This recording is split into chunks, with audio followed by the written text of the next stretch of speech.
పుట్టినరోజులకు నాకు పెద్ద ప్రాధాన్యత లేదు జీవితంలో. అసలు నేను పుట్టినప్పుడు ఎప్పుడు పుట్టారు, ఏ టైంలో పుట్టారు అని రాసుకోవడాలు కూడా లేవు.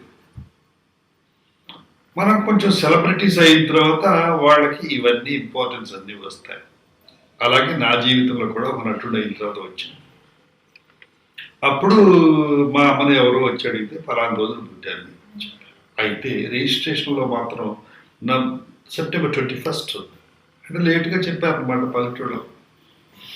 మా అమ్మ చెప్పింది శనివారం పొద్దుకి పుట్టావు అవుతాను. అందుకోసం చెప్తున్నా. అయితే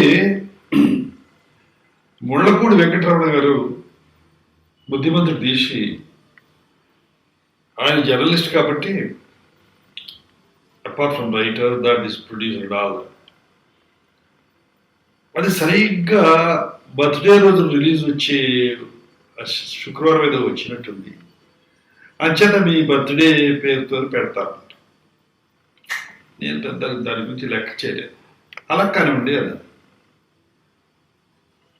దానికి ఇంత కథ జరుగుతుందని ఈ రోజున తెలుగు.com వారు నన్ను బర్త్డే రోజున మెసేజ్ కావాలంటారు. నేను ఊహించలేదు. దాంతో బుద్ధిమంతుడితో నా బర్త్డే ఏంటో అందరికీ తెలుసు. దాంతో అభిమానులు దే స్టార్టెడ్ పోరింగ్. నేనేం చేయను? నాకు భగవంతుడి పూజలు, తల్లట్టుకోవడాలు, కొత్త బట్టలు కట్టుకోవడాలు, మనం ఏదో ఉద్ధరించామని నేనే అనుకోవడాలు, ఇటువంటి నాకు అలవాట్లేదు. అయితే నలుగురు వచ్చి ఆశీర్వదిస్తున్నప్పుడు ఆశీర్వాదంలో నాకు నమ్మకం ఉంది కాబట్టి, పవిత్రమైన భావనలో నాకు నమ్మకం ఉంది కాబట్టి, అదే దేవుడు అని అనుకుంటాను కాబట్టి, మంచితనమే మంచి మార్గమే దేవుడు అని అనుకుంటాను కాబట్టి, నలుగురు వచ్చి అభిమానించి ఆశీర్వదిస్తుంటే అంతకంటే కావాల్సింది. అలాగే జరుగుతుంది చాలా కాలంగా. బుద్ధిమంతులు రిలీజ్ అయినప్పటి నుంచి ఈ రోజు వరకు జరుగుతూనే ఉంది.